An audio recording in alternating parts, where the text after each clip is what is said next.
This episode of the podcast is brought to you by Promises Behavioral Health. We're pumped to partner with these guys. Promises is a family of mental health and addiction treatment centers based out of Nashville, Tennessee, and they're ready to help you or your loved ones stay committed and achieve your promise of recovery. Now, there's a lot of treatment centers out there that you can reach out to for help. How do you know who you can trust? Always a good question. That's where Promises comes in. I've personally worked with some of the team at Promises. They're great people. They care. Many of them have family and friends in recovery themselves. And they also have highly trained staff members throughout a variety of treatment centers. To learn more about Promises treatment options near you, go to promisesbehavioralhealth.com/soberguy, or you can call 888-205-1890. That's 888-205-1890. Tell them you heard about Promises from That Sober Guy podcast. And I want to give a shout out to the Promises team. We love you guys. Hope to come visit you guys soon. And be sure to check out that page, promisesbehavioralhealth.com/soberguy. They did a great job putting it together, and all the info you need is right there. Also, let me tell you about Clean Cause. Clean Cause is an organic, sparkling yerba mate energy drink rich in minerals, amino acids, and naturally occurring caffeine. There's only 30 calories per serving. There's 4 flavors: peach, raspberry, lemon lime, and blackberry. They taste great. You get a crash-free energy boost. Here's the best part. 50% of all Clean Cause drink profits support recovery from alcohol and drug addiction. So get 20% off your first order by going to www.cleancause.com and entering the promo code SOBERGUY. That's cleancause.com. Enter the promo code SOBERGUY and get 20% off your first order. All right, let's start the first show of the new year 2020 and of a new decade. And let's do it proper.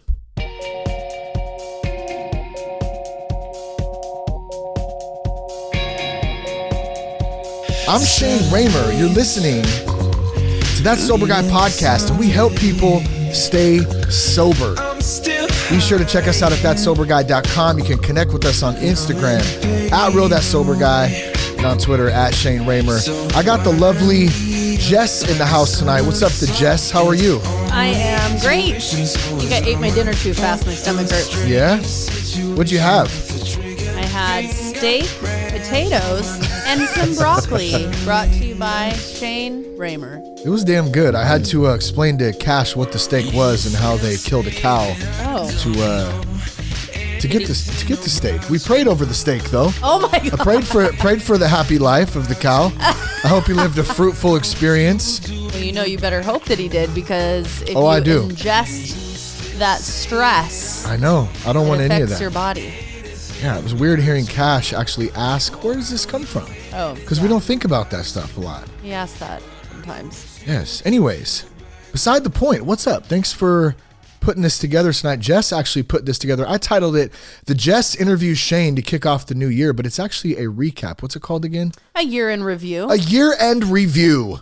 A year in review. Oh, year in review. A year in review. I've never done one of these before. So I was quite excited when Jess said, you should do a year in review. And I will ask you some questions. What the hell is that? That is pretty much what I said.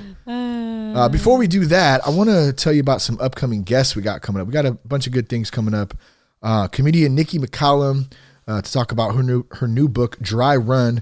We got Dr. Adam B. Hill. He's the author of Long Walk Out of the Woods, a physician's story of addiction, depression, hope, and recovery. We also have former NFL player and keynote speaker Marcus Ogden coming on the show. And then my good buddy, former addictions counselor and nutritionist from goodandhealthynutrition.com, Chris Bevwica, and he's been back on episode 250. So we got lots of good guests coming up, lots of good content for you. So stay tuned for that. And thank you again for being part of the show, being a part of my recovery, part of our family, really, right, Jess? I mean, this really is the Sober Guy family, and it's just pretty awesome. Yes, totally. Love it. Well, a quick sum up of the year. We put some notes together. We put some thoughts together. You got some questions to ask me, I guess. And like I said, I've never done this before. I'm usually on the other end of the microphone. So I'm going to let you just kind of take it away for a minute here, Jess. Okay. Please do. You're a pro. All right. I just thought it'd be fun to do a, sum up of the year and kind of see a little look into Shane Raymer's life and behind the podcast type situation and what it takes to kind of run a biz like this and a podcast like this and kind of get a little inside info from the guy. Well, here's the answer. I have no clue. Yeah, I know. And I have absolutely no clue what I'm doing. As I was writing out these questions, I was thinking like, okay, I already know what he's going to say, like to that, to that, to that, to that. And most of it was like, I don't know. I have no idea. God's grace. I don't know what I don't know what I'm doing. Like, I know, it's funny. It just happens. And it's true. Well, it is, and we'll kind of get into a little bit. So yes, we write out some notes. We take some talking points to kind of get us started, but who knows where the heck this path is going to go down. So I don't know. Take it away. What's your first question for me? Okay, so first question. What was the one thing that really stood out about the podcast for you this year? All right. So here's what I know. I don't know shit. Yeah, exactly. I've decided that. The other thing was the importance of the newcomer to recovery. So if you're new out there, number one, congrats on taking that step, saying, I'm about to quit. I'm about to stop for a while. I'm about to give this up. I'm done, drinking, whatever it is that you're going through, because the importance of that for your own recovery, number one, is huge, but also for guys like me with a few years, or, guys that have 10 plus years, or guys or gals that have 6 months. It doesn't matter. We're all kind of in this together.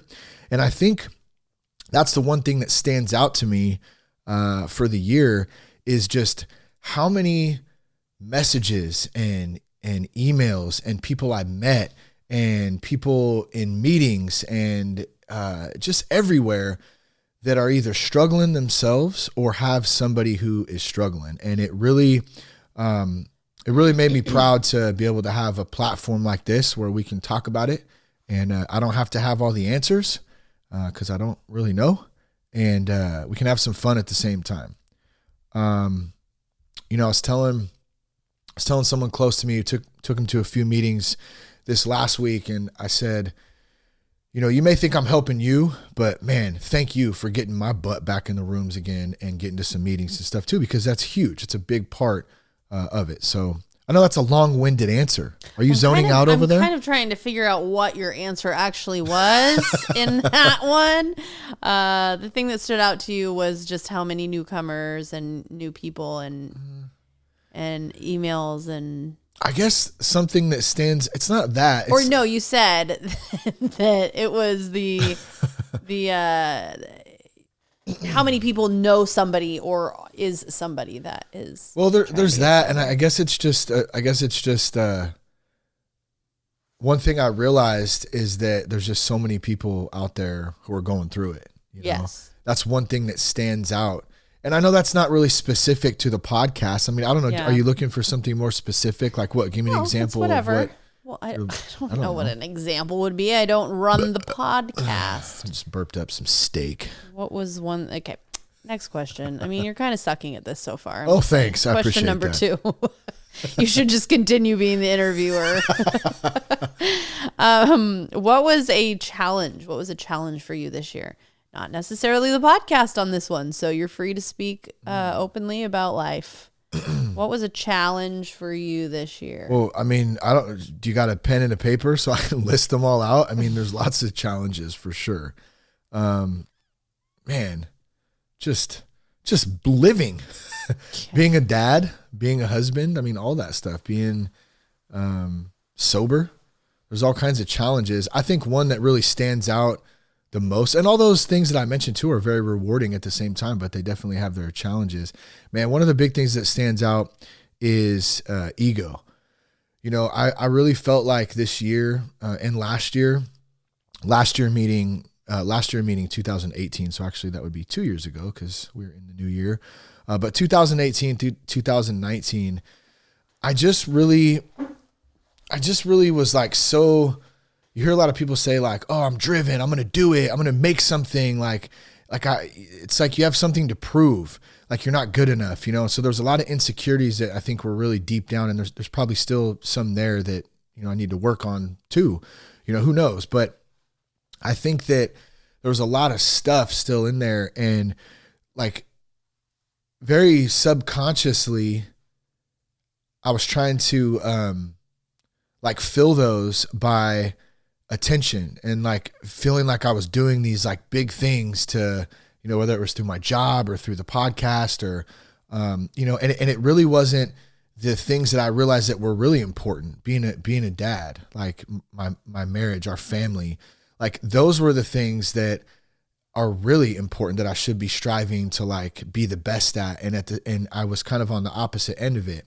and I think there's kind of a line in between that where, yeah, everyone wants to be successful. Everyone wants to make a good living so they can support their family and do the things that they want to do, and and be able to, have the things they want to have and give the things that they want to be able to give to others and all that. But at the same time, like, what am I sacrificing for that? And I was sacrificing a lot of headspace. I was sacrificing a lot of time, and my ego really, really got in the way of that. And it's really, we all have egos. And it's so hard to see that ego because many of us, including myself, I would say, oh, I don't have an ego. I'm a pretty humble guy. Like I don't, I'm not arrogant, and I try to do the best I can. But really, deep down, that ego is like so alive, and it separates me from my soul. It separates me from my spirit. It separates me from my relationship with God because I think I can do everything. And here I go, even trying to talk like I know what the shit I'm talking about. I really don't, I think it's okay for you to, because you always stop yourself and I don't know what I'm talking about, but it's okay for you to admit or say that you do know what you're talking about because you lived it out or that's you the thing. lived My through experience. Something. Yeah. Yes. I can only share my experience. And that's a good point. I'm glad you bring that up. When I start getting to a point where I'm trying to tell other people what to do, or I'm trying to live outside of that, that's when it really becomes a problem. And the ego thing for me was like, oh yeah. And this is tough for me to admit. Yeah, I got this podcast and like, man, we're doing these things and we're doing these live events, and like, it's easy to get caught up in all that stuff. And really at the end of the day, man, we're just a podcast, like, and a platform trying to talk about recovery and help some other people. And there's nothing better. Like I can sit behind the microphone. It's another thing I realized. One of the challenges, I can sit behind a microphone all day and do digital work and stuff, but there's nothing like getting out there and being it, at groups, being in meetings, being at church, being at even conferences or just the grocery store, wherever the heck, and just talking to people, like being face to face. Like we're really missing something, I feel like in our culture today, because everything is so digital. So as much as I love the digital, I'm so grateful to be able to do this platform, to put out this podcast right now. At the same time, we got to get back to being people who can be out in public, who can connect with one another on a human kind of face-to-face level. Does that make sense? Yes. Proximity. You got to scoot up on the mic a little bit. You're a little far back there. Okay. I didn't say kiss it, but you're more than welcome to. Okay. So was there a time in the podcast this year that you felt a shift in what you had expected or planned to happen? So like as you're moseying along, all of a sudden God has a different plan and you're like, wait, what? Oh man, that's a good question. Man, I feel like I change my mind a lot. I feel like there's lots of peaks and valleys. But it kind of just comes back to that thing. Like I just really realized that shift was like, it's not about me. It's not about what I want to do. It's not about, these goals that I have or these, I want to do this. Like, it just, I don't know. It just where's the line between, having goals and doing something with them versus, I guess ego, like you're saying. I get it. And I, to be honest, I don't really know. That's a tough question. I don't know that I have the answer to it. But what I do know is that when I do the next right thing and I live in the moment and I try to do it, just take it kind of like one day at a time and have a plan for that day. I'm not saying I don't have longer term goals, but my longer term goals are definitely dialed down, at least right now, than they were last year or the year before. And I feel that that goes back to that effortless effort. You know, Buddy and I talk about that a lot, about getting on that wavelength where I'm going with the flow, I'm doing the next right thing.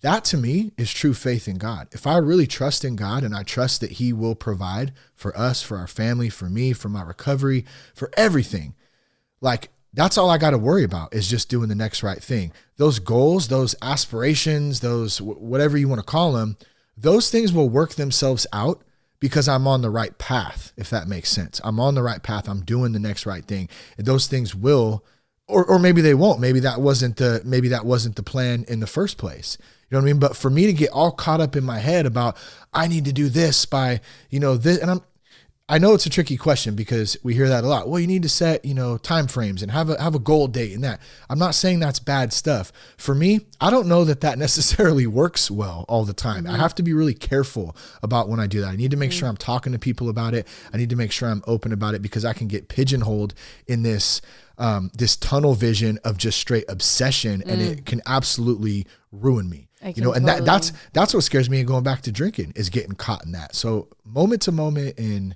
you know, just being in the moment is where it's at for me. And I'm really coming to realize that. Yeah, I can relate to that. If I get too specific on my goals, like this new year coming up, you know, I'm thinking, oh, I got to get my goals. I got to get my timeline straight. You know, what's happening? There's things I want to accomplish, whatever.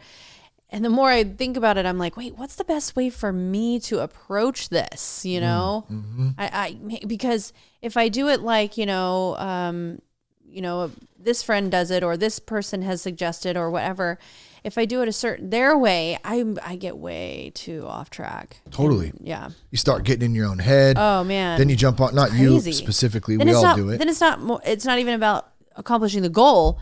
It's about making the perfect journal planner thing, you know what I'm saying? Yeah, like, that's not how it works. It's not even about accomplishing the goal. It's like making sure that you're doing all the things along the way, and then it's like obsession central. Yeah. I think Brody wants to go inside. Brody's sitting here growling. He doesn't know what he wants. He's okay, well, let me ask you this question. Can we go? I'll let him in. Can we go back to? Can I finish? Can I finish? Okay, I'm finished. Can we go back to the challenge for you this year? Because I just really fast. It's not anything about the podcast. Yes. One challenge for me that I'm so pumped on, that I'm so stoked on it that I want to go back to the question, is CrossFit. Like that's been that CrossFit. I need to get a CrossFit sample, huh? Yeah. Or maybe like Ben Stiller from Dodgeball when he just goes crazy. I don't know that relates to CrossFit, but it's right. But that's been a big challenge. And I'm not just saying physically. Of course, physically it's a challenge. I was fat and out of out of shape, and I was skinny fat. little pot belly going on. You know, this was at the beginning. Yeah, I had dad bod big time at the beginning of last year. Right. You did not. Well, I was not in shape. Okay. And it's not just the physical thing for me. Yes, that's a part of it. You know, I want to be healthy. I want to be strong for my kids, for you. I just want to be a good example. I feel like God's like provided, you know, and blessed me with this body, and I've taken advantage of it and I beat it up for a long time. And it's like, I really want to be able to sit in it and take care of it now. It's very sacred. It's a temple, right? They call it the temple. Yeah. And it's, you know, it's important to me. So this year and last year, jumping into CrossFit, it was a big challenge in the beginning, the mental phase of it. I'm 38, you know, I think I was 37 when we started, but, you know, it's like you have all those questions like, damn, am I too old for this? I'm way too out of shape for this. Am I going to get hurt? Like, is this stupid? And, you know, last week I bought my first pair of CrossFit socks and over at Vacaville, CrossFit Vacaville North. Shout out to those guys in Armada Strength. They're just hooking it up over there, just doing it. Yeah. All the team over there, the coaches, the community. You know, it's been great for our family, and I'm very grateful for that. And, you know, so that's been a challenge, but it's been something that I've like stuck with, and I'm not going to to quit on it. I'm just going to keep going through, the challenges, sore days, or like a days I positive don't want to challenge go. that will build you. It's legit. And I think actually Trent and I are going to do a podcast here soon. So we'll be talking about some more CrossFit, how you can get some info about it, how you can get hooked up with it if you're interested in it too. So stay tuned for that. All right. Yeah, I do feel you on the, taking care of your body. And I feel like God has a calling for everybody, and he really needs everyone at their best, in their best way possible. You know what I mean? And that means like eating, physically, whatever you're doing to really be able to walk out that plan. So yeah, I totally agree with that. And it's been very fun. Okay. So, okay. We already did that one. How many times do you think you went off the outline of the show? And, because I know that at every show you like to plan it out and have an outline, and rightfully so. Sometimes you do go just off the cuff, but you always like to have an outline. I'm pretty sure you always write notes. And I wonder, how many times, if any, have you ever gone off the outline? And also, have you regretted it? I've gone off many, and no, I never regret it because I feel like it's real. You know what I mean? That's real. Sometimes do I say stuff that I'm like, why did I say that? Absolutely. We're our own worst critics.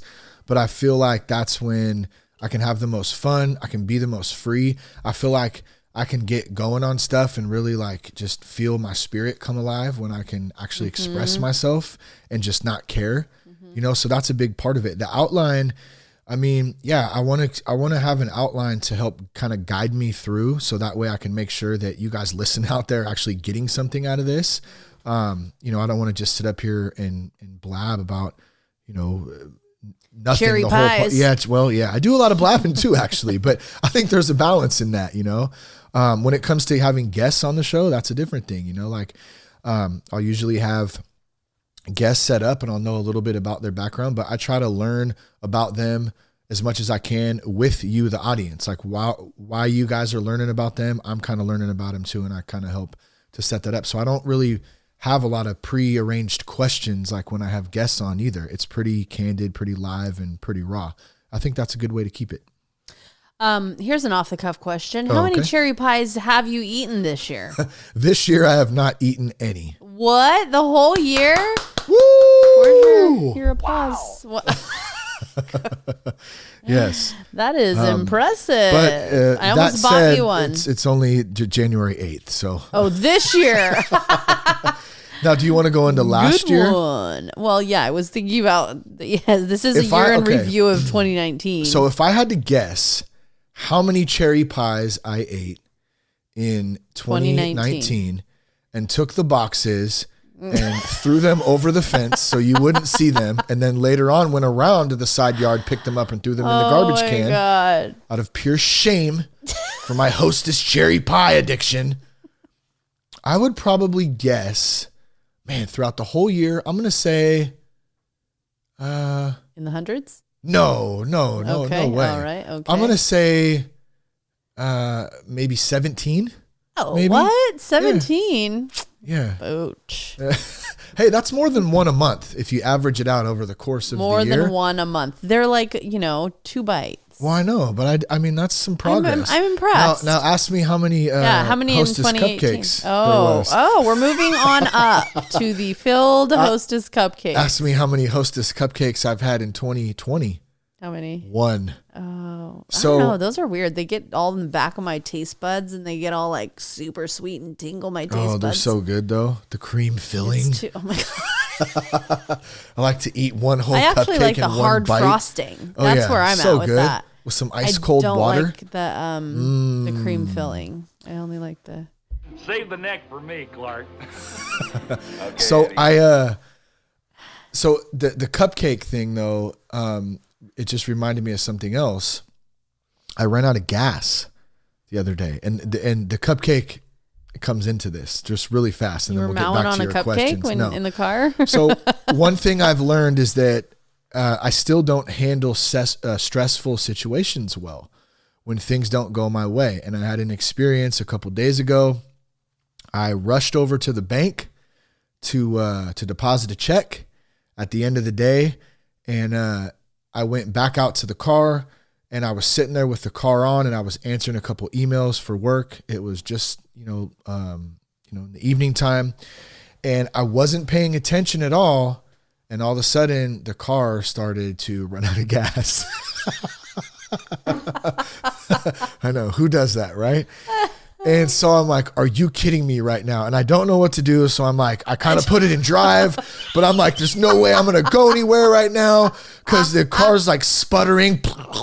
It's like, it's not going anywhere. So I throw it back in park. I turn it off, and I'm just like, shit. I'm 15 again. Yes. Totally. It's more like I'm in my 20s again. How could I do that? I start beating myself up immediately, right? God, you idiot. How could you do such a thing? How dumb, what's your just totally hating on myself, right? I knew that was happening. I sit there I did that for a good minute, right? And then I finally kind of got my crap together, and I was like, okay, it's not a big deal. It's kind of funny, actually. You're still dumb. What are you going to do? How are you going to fix this, right? So I made the mistake of calling you. Who does that? The gas station was just a block away, probably less than a mile, maybe half a mile. I should have just did what I ended up doing, walking over without calling Jess. But I called Jess. I just ran out of gas. What? No, immediately. He said, yes. Hey, what are you doing? And I thought, okay, he's either going to ask me to come have dinner with him or something's up. Because sometimes they're like, hey, what are you doing? You want to meet me at blah, blah, blah? And I'm like, okay, something's up. I said, I'm cleaning up the house and whatever. I was super just doing the thing. And then he's like, well, I ran out of gas. And I'm like, you ran out of gas? Who does that? Who runs out of gas? I did. And then you proceeded to blame you. Admittance. Well, excuse me. You were the last person who drove the car, and you didn't put any gas in it. Yeah. So that's immediately. Well, I'm pretty sure you were the last one to drive the car, so there was no gas in it then. I said, oh. Immediately reverted to blame. So this is my fault. Classic. I mean, that's that way of thinking. Classic. That's that way of thinking. So, And here's what's crazy about that too. Before Shane was sober, that is exactly what he would do. Oh, yeah. He would blame me for everything. He'd come home at 4 a.m. He would blame me for it. He would, I would find a hidden bottle in the whatever, and I'd say, what the world, blah, blah, blah, and he would blame me for it. It was always a blame game. And so it's kind of crazy. And I'm not just, totally bagging on you right now. I'm saying that, it's crazy how even when you are sober and working a healthy recovery, your alcoholic tendencies still try to creep in. And unless you're in a healthy place where you can stop it, admit it, and, call it out, it could get bad again, Well, see, and that's what happened. Number one, you called me out of it. Oh, hell no, fool. You ain't blaming me. What do and then it took me about a minute maybe, and I snapped out of it, and I went, oh, and I tried to probably change this. Oh, I wasn't doing that. I was actually just whatever. And then finally I said, okay, I'm sorry. Yeah. It's not your fault. It's my fault. I said, I wasn't mad, but I said, look, I shouldn't have even called you. I'm walking to the gas station right now. I don't need you to come here. It's fine. I shouldn't have called you because I knew your ass wasn't going to come get me or do anything. The hell? You ran out of gas? So I walk over to, and the cupcakes, here's part of the cupcake story. This is why I'm telling this in the first place. I walk to the gas station. I get a gas can. I fill it up. I come back to the car. I proceed to pour the gas. Oh, it took me forever to even figure out how to open the damn gas can, which I was pissed about it. Cut my hand. I couldn't get it open. I had a paper towel. I was sweating. I was getting all pissed off. I'm laughing. It's good. I can't believe you got to be kidding me right now. You got to be. So I'm doing that whole thing, right? I'm trying to open it. I finally get it open. I go to pour the gas in, and it literally starts pouring out of the bottom of the car. And then I totally freak out again. I call Jess and go, it's pouring out of the gas. There's a hole in the gas tank. My dumbass didn't insert the gas. Are you kidding me? I didn't insert it all the way in the gas tank. And that is why the gas can't. So eventually I figured out, the rocket scientist that I am, how to put the nozzle, spout, the nozzle all the way in the gas tank. I put a gallon of gas in there, cleaned myself up for a minute, Called me, gathered said, myself. Turn around. Never mind. You don't need to come here. I immediately started going to the worst case scenario too. There's a hole in the gas tank. Oh my God. We're going to have to spend all our savings on putting a new gas. That's immediately where I went. Totally stressed out. I could tell in your voice. And that's why I was like, okay, did you put it all the way in? Yes, I'm pretty sure I put it all the way in. That's what I knew. He didn't. No. Okay. I want to be very clear about something, folks. This was like 2 days ago. Okay. So no matter how much recovery you get and all the stuff we talk and, we do our best, but we're human and we all go through these things. So, it's part of it. So we're going to get back to the questions here in just a second. I drive over to the gas station. Okay. I'm finally relieved. Oh God. I deserve a cupcake. I sit there and I go, you know what? I'm getting a damn cupcake. Oh I walk in, I pay for the gas, I grab them Hostess cupcakes. I'm happy like a kid in a candy store, baby. I walk on out, I put the gas in the car, I start filling up the gas tank, and I sit in my front seat and proceed to mow down 2 Hostess cupcakes. Oh, they were so good. They made me feel so much better, stuffing my pain and sorrow and anger and frustration and now joy.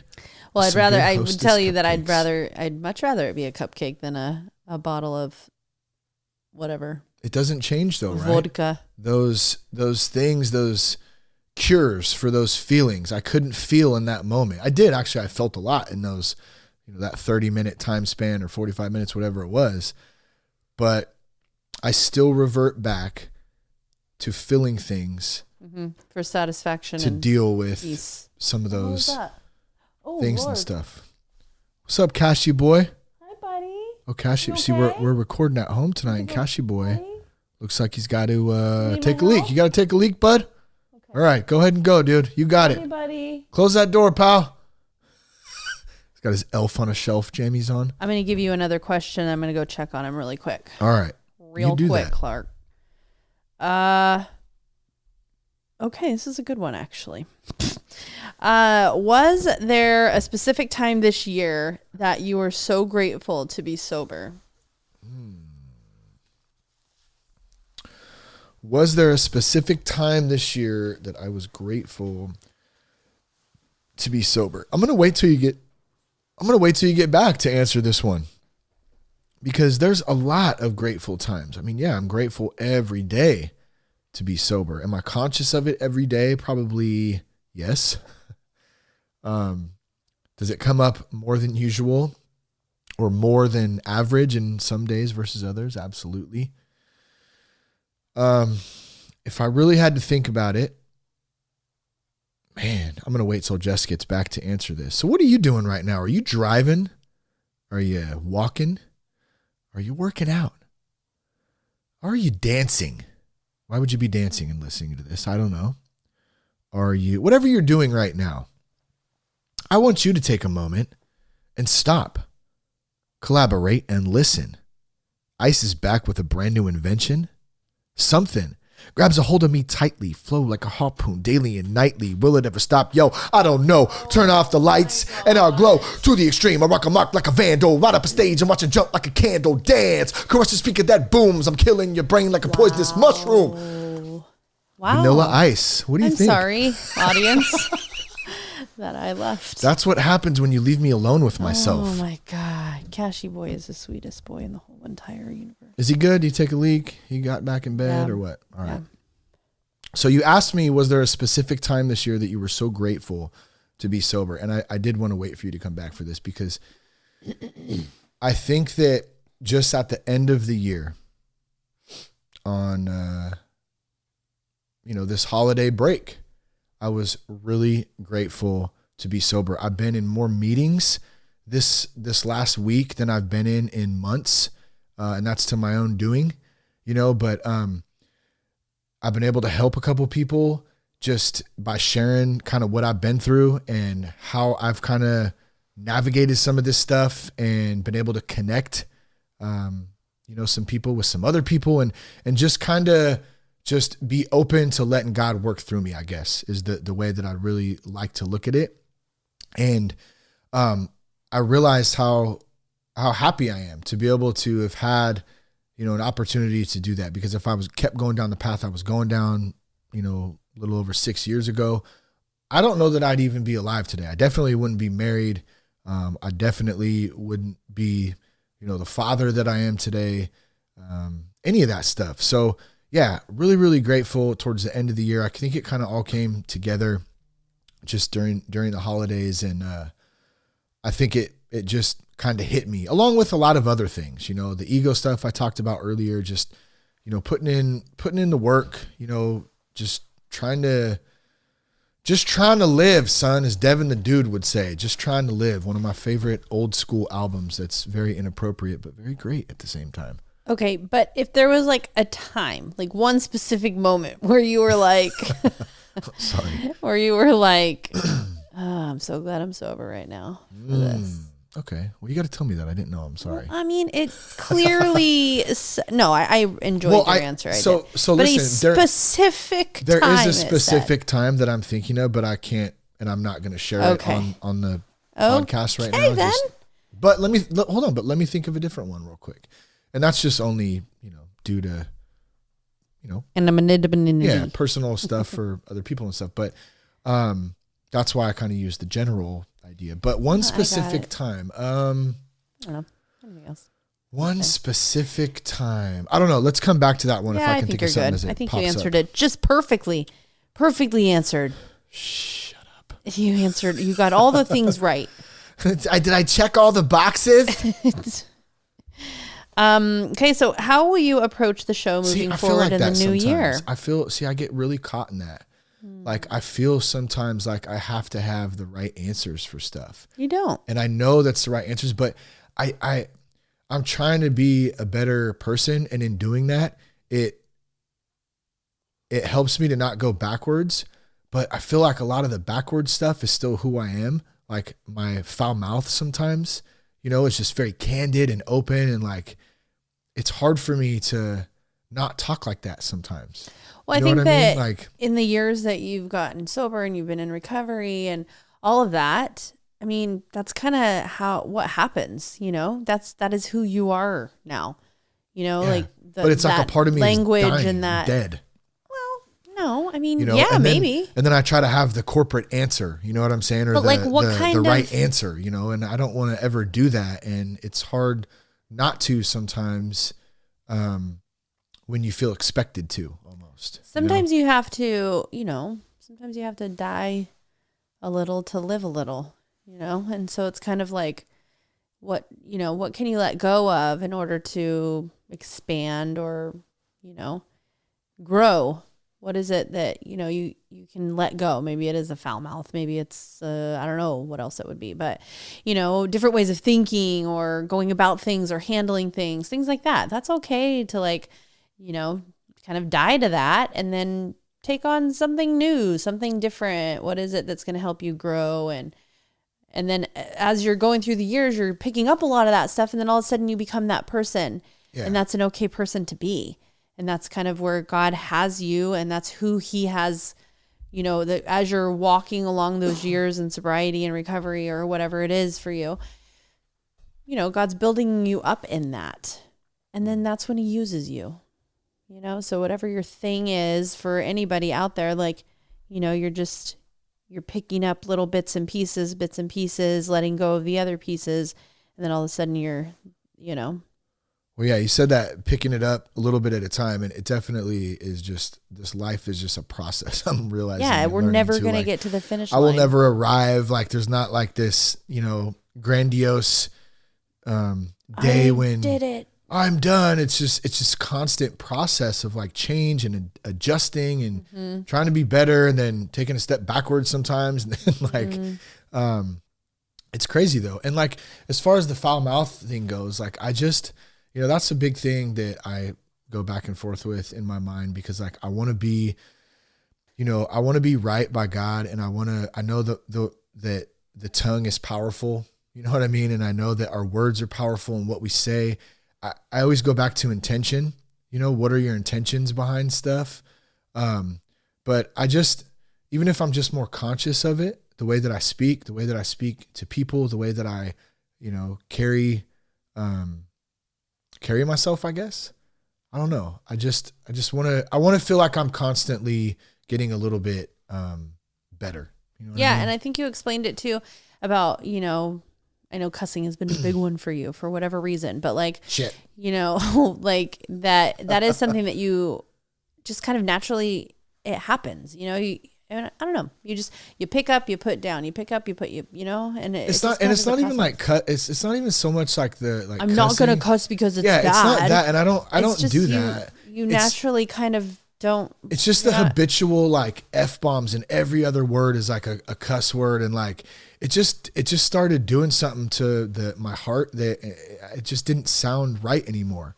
You know what I mean? Like it just, you're living a different life. It's totally different, now. I don't know how else to describe it. I'm not saying that. Okay, so this is funny. Dumb if you cuss either. Right. I don't like you. Like I cuss still like too. you. But I'm just like, it's different for me. One of the girls in my group, we were chatting about something, and she said that that God knows my heart and the devil knows my vocabulary. That's good. Yeah. And I'm like, oh, that's really pretty good. funny. I thought that was funny. God knows my heart and the devil knows my vocabulary. Mm-hmm. Yeah, I've never heard that, and it makes sense. So moving forward for the next question, what, with all that being said, the pick up, the put down, the new person, the, kind of building a new you type situation, shameless plug.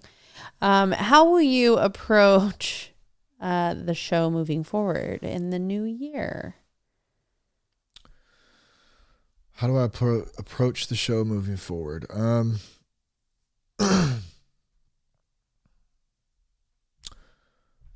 I don't know. I mean, will it be... And there it is, That was folks. very profound, right? Will it be anything different to come to mind? Will it be exactly the same as you have always done it? Will it be... Well, I mean, I even started changing up the format on this episode, just doing our sponsor promises, clean cause, like right in the beginning, a little bit of Not format like changes. That. Oh. I just mean like, how are you going to approach it? Are you going to approach it with what kind of attitude? I just approach it with a giving service attitude. Like this isn't mine. It's not mine. I'm not Smeagol with the podcast. My podcast. Yeah. Are you going to? I'm going to do the best and you know what I mean? I'm not doing that. Like, I don't know that I've ever done that, but precious. Yeah, but like, I'm not going to obsess over it. You know what I mean? Like, I'm so happy and, pretty damn grateful to be able to do this. I do this for a living. Like, I don't ever talk about this, but by starting Sober Guy, like I was able to take this idea and move it into like a Fortune 500 company and do podcasting for like a huge company in California. Like that's what I do for them internally, like, a podcast. And so to be able to, do that, I have to remind myself that often, you know what I mean? That it's pretty damn cool. And I'm pretty lucky for that. Pretty cool. I guess to answer your question, see, now I'm getting all insecure right now. Why? Because like, it's funny. Here's some irony in this. I feel like Alanis Morissette should be playing right now. Isn't it ironic? I'm talking about in the first part of the podcast about it's how like rain. Please don't sing. I love you. You can do anything, but I got don't a sing. microphone and everything. No, but in the first part of this podcast, we're talking, and this is true to my heart, no doubt, that it's not about me anymore. Like I've learned, and I continue to learn, and it's been a nice awakening, as of recently. And at the same time, I start getting in my own head right now as we're recording this, and I'm like, wait a minute, I just said it's not about me, and we're like doing a podcast, and you're like interviewing me, and it's like about me. Oh my gosh. That's the kind of shit that like my mind, I know, and like that's does, why, like, and it will totally mind F me, and just like I will start, and then I'll be like, I'm not even putting that podcast out. Oh my God. We're not doing it. We're re-recording it. Like I would literally, if Jess wasn't here right now, I'd probably scratch this whole thing, and I probably wouldn't even put it out. What do you think that's about? Self-worth? Dude, I'm just a weirdo. Like I'm just a weirdo. I'm sorry. I get it. Like I get it, you know, but And I that think goes to show you, I don't know. Like the like what I do know is I don't know. it's just fun. It's fun. It's just fun. And people, you know, like See, to and I hear can dig that. things and, you know, people like to hear things. I'm a tripper. People like to hear things. Do we got any fun questions? On Like, podcasts. ask me some fun questions. Not that these weren't fun. These were great questions I you tried came to up think with. of some but fun ones, but I couldn't. just feel like I'm getting too... How many shots whatever. have you taken this year? How about that Well, one? at least one a day. How many times did you crumble your toilet paper? Maybe Never. in a hurry? I don't ever crumble it. Maybe I you don't care. I'll be crumbled late. it And like you know I'm never had to late. hurry up and like crumble and wipe. I'm a folder. I don't ever crumple it. Is it crumble or crumple? How many toilet papers do you roll and lay on the bathroom counter? Well, it depends if I'm going to take a shower right after, which is usually the case because I try to time it. That's disgusting. If I'm not going to take So a you shower... don't wipe your butt. Oh, no, I always wipe it. No, but but you don't wipe it as many times if you're going to get into the shower. Yeah, I'm not going to do as extensive disgusting. as a job on it. I'm not going to do a detail-oriented job on the wipeage because I'm going to be hopping in the shower and I can rinse. That's disgusting to think that there's feces on the bottom of my shower floor. There's not feces on there, but I'm just saying it's like when you detail a car. You know what I mean? Like you just take it through the car wash, or do you take it through the car wash and then you stop and you like shine the rims up? Do you put the air you know what I'm saying? Like I'm not going to do all that. I'm just going to put an air freshener up your butt.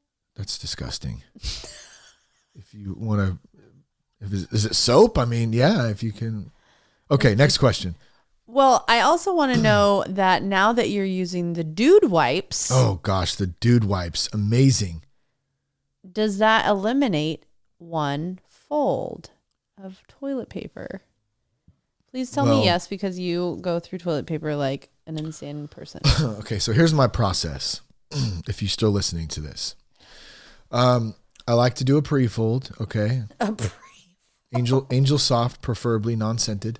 Charmin is my favorite. Angel Soft guy. Like to do a pre-fold, get a good solid wipe in with the dry toilet paper. Then we move over to the dude wipes. If you haven't found dude wipes, they are at your local grocery or store or Target.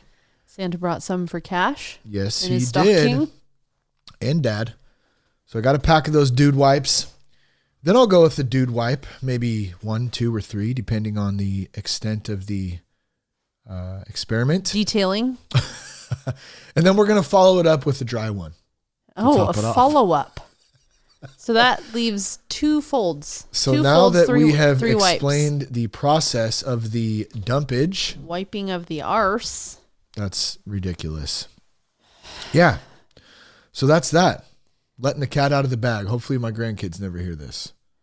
Hopefully your daughter is never embarrassed by this. I was listening to your dad's podcast and he was saying that he wipes his butt like 5 times. Everybody, so here's a good point to this. People freak out about like celebrities or people who have power or money or athletes or CEOs, whoever.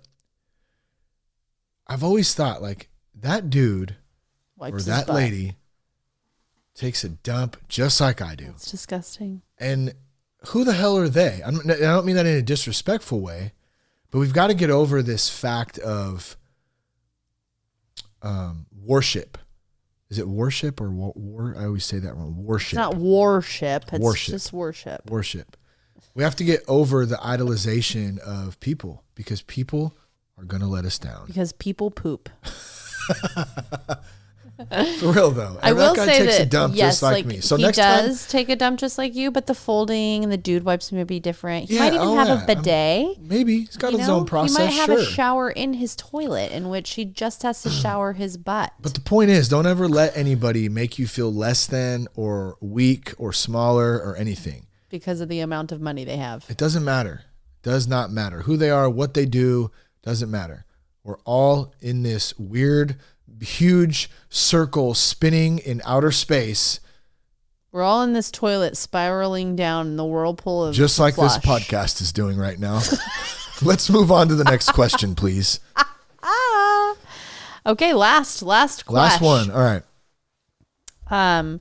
What is, so sometimes we like to start off the year with a word. Okay. A word that will maybe specify what this year will bring. What is your word for the year, and how do you think that it will serve you? I have 3 words. I don't know if that's I love you. Oh. I did have a word, though. I do love you, but I did have a word. It was intentional, but I actually changed it. Recently. Is that okay? Can I do that? Yeah, totally. I mean, you can't change it throughout the year. No, I'm just, this really sums up everything, and it's love. Like, I just want to love people right where they're at, like, for the whole year. That's a good one. People, places, things. I don't want to have opinions, judgments, like any of that crap. Yeah. I just want to love people and just be. What was your first word? It was intentional. Yeah, and I think that was not in line with your... But it kind of was, because you've been mentioning how you really do just want to, I just want to chill. I just want to love. I just want to keep, help people. A lot about, proximity and, being with and around, helping people that are near him and that kind of thing. And then it was, intentional. And I thought, that's good, because he was being intentional about what he wanted to do. But I think that also can bring a little bit of kind of striving, intentional, I have to be intentional about all my things. That's exactly what I was talking about in the beginning. That's not a healthy place to be. Well, it's not a healthy place for anyone to be, but also I don't think that was in alignment with what you really want to do. And so I think that love is perfect. We hear a lot, I got to make it happen. I got to make this happen. Or we think that I got to make this happen. I want no part of that. Just somebody tell me, please, how do you have goals and intentions and things that you want to do and accomplish, but not be I got to make this happen? What even does that look like? Because I don't know. Prayer. For me, I think it's just tons of prayer and tons of trusting God and just being okay, Lord, if you want me to do this, guide me. Just tell me what you want me to do. But even that, it's you want me to do this? Tell me where to go. And then you're it's yeesh. It's a rat race. It is. It's crazy. It's easy to get caught up in too. But also I love the drive of that, I always want to be doing something, Yeah. do you feel that? What do you do with that? Definitely. I have to, that's the weird thing. That's why it's so hard, I think, for me, is I have to be doing something. Yeah. If I was to not be doing any of this always stuff, creating, I would go into a deep, dark depression and would probably, I don't even know. Okay. For real, if I wasn't able to create stuff and right. I don't necessarily know the podcast or music, I don't know, something. I have to be doing something. At the same time, it's it can really be an enemy to me if I let it sometimes. Well, I think that's a whole nother podcast, but I think that's where the enemy comes in, and uses that against you. And that's why it's it has to be a very healthy balance of okay, Lord, what do you want me to do? Okay, how do I balance that out without the enemy coming in and saying, oh, you should be doing more than that. Oh, you're not doing enough. Yeah. The lies. I'll tell you one thing. Tell me. I'm really excited to get in bed and watch Cheers with you. I am too.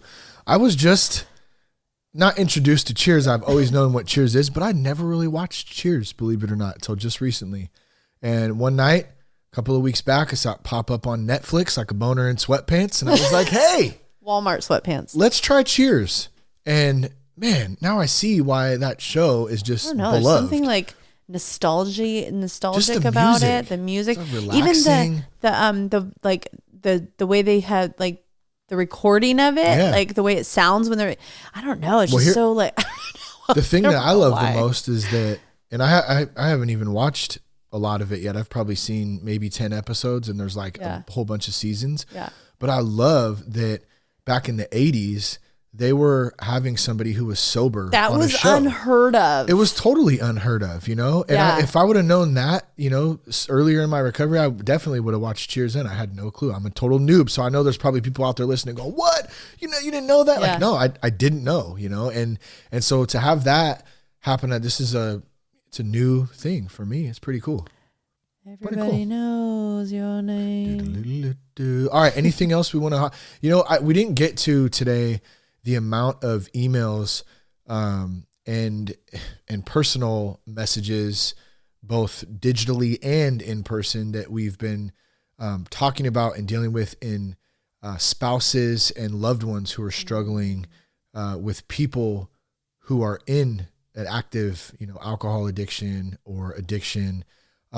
Is it the end of the year thing, the beginning of the year thing? I mean, I know it tends to get pretty busy during that time around New Year's and the holidays and stuff, but it was just crazy. Like Jess and I went through, you know, something real personal, and, you know, and then at like literally the next day in my inbox, there was just like multiple emails from spouses of people who were really struggling with their spouses or their loved one who was stuck in their addiction. And I guess what I'm trying to say is we want to make sure that the loved ones don't get forgotten, and that they're, you know, you're a loved one, Jess, right? Like you're married to a person who struggles with addiction, and, you know, you can get forgotten that, especially in the early stages, really easy. So I just kind of want to point that out. If you're listening to this and you're out there and you got somebody who is struggling with it, like there's a lot of resources. If you go to thatsoberguy.com and click on get help, there's all kinds of stuff there. You got promises on there. You got AA meeting finders or 12-step meeting finders, Celebrate Recovery, Al-Anon for those of that are spouses or loved ones. Yeah, I just want to point that out. What were you going to say? No, I was going to say Al-Anon. Oh, yeah. Yeah. No, Yeah. I think you're right. I think that's really good. It's good to know, because I think a lot of the time that, you know, we can get caught, when I say we, you know, like, you know, us that support our addicts or people that are in recovery or whatever.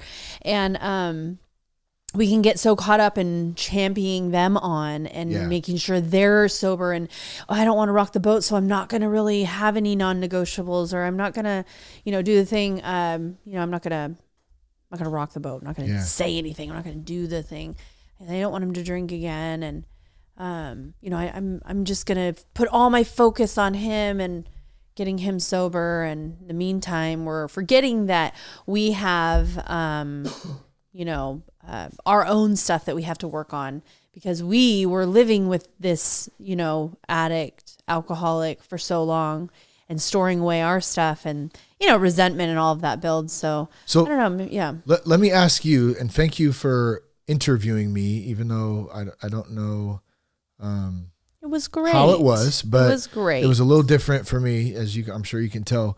You did great. Let me kind of end on this, and I want to ask you something, if that's okay. Every time I hear that, I think it was Johnny Knoxville, and he wiped a turd on someone's face. And disgusting. like, I don't know if it was Jackass or old skate movie. I can't remember. A I lot think of it was, poop talk. it was CKY 2K back in the day. That's what it was. But or maybe it was BAM, one of them. Anyways, Wow. I want to end this with a question for you. Okay. What do you do? What is your take? What is your experience that you can share with someone out there who has a loved one who's struggling with that? Is that what would you say to that? And, you know, you answered a couple emails, or at least one of the emails I think I included you on.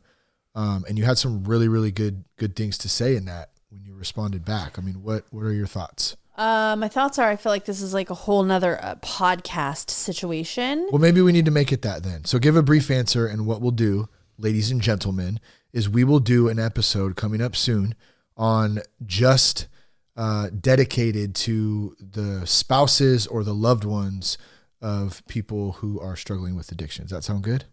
Yeah. Okay. I thought we were going to do a series. Let's do it. We can do a series. You want to do it in like February or March? I don't know. I'd like to get, oh gosh, I'm totally Sherry Gaba. Yeah. Yeah, I want to get Sherry Gaba back on the show. She was from Celebrity Rehab.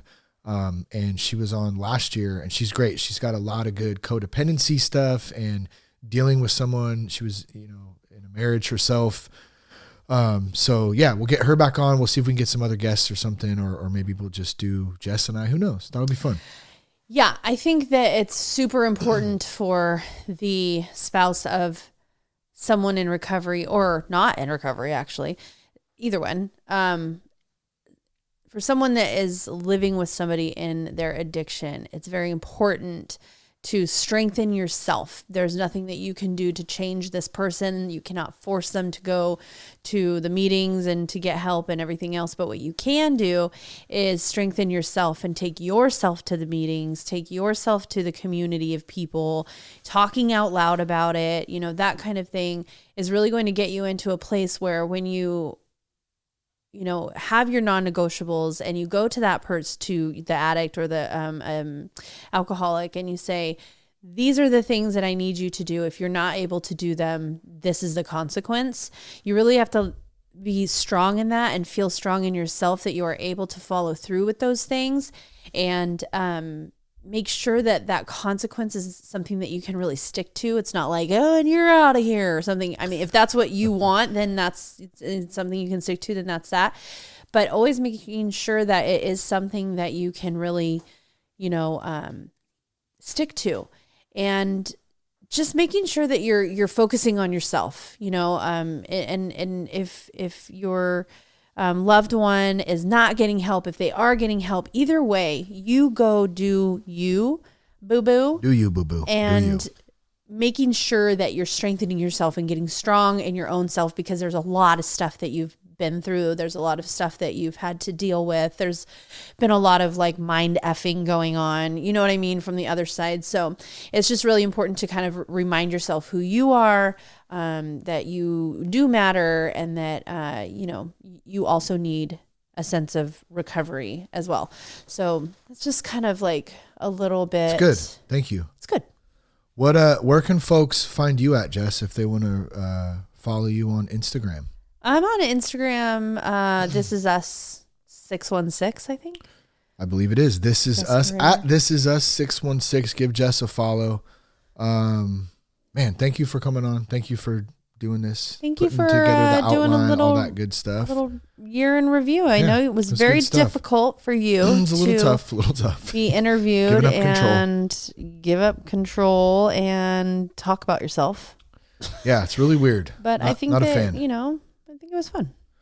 Well, thank you guys. I hope something spoke to you guys today. Share the podcast with a friend. Check out Promises. Go to promisesbehavioralhealth.com/soberguy if you need some help, or you can also call. Where did I put the number again? 888-205-1890. Thanks to Clean Cause. Oh, check us out at thatsoberguy.com. You can hit me up on Instagram at real.soberguy, on Twitter at Shane Raymer. Peace, love, respect. Shout out to humans. Love this gym. Bye. Keep your blood clean. To keep my head on straight, I've been trying to keep my head on straight. I've been trying to keep my head on straight. You still say that I don't know anything about you. Oh, I don't know anything about you, but I know what you do in the back room. And you still say that I don't know anything about you. Oh, I don't know anything about you, but I know what you do in the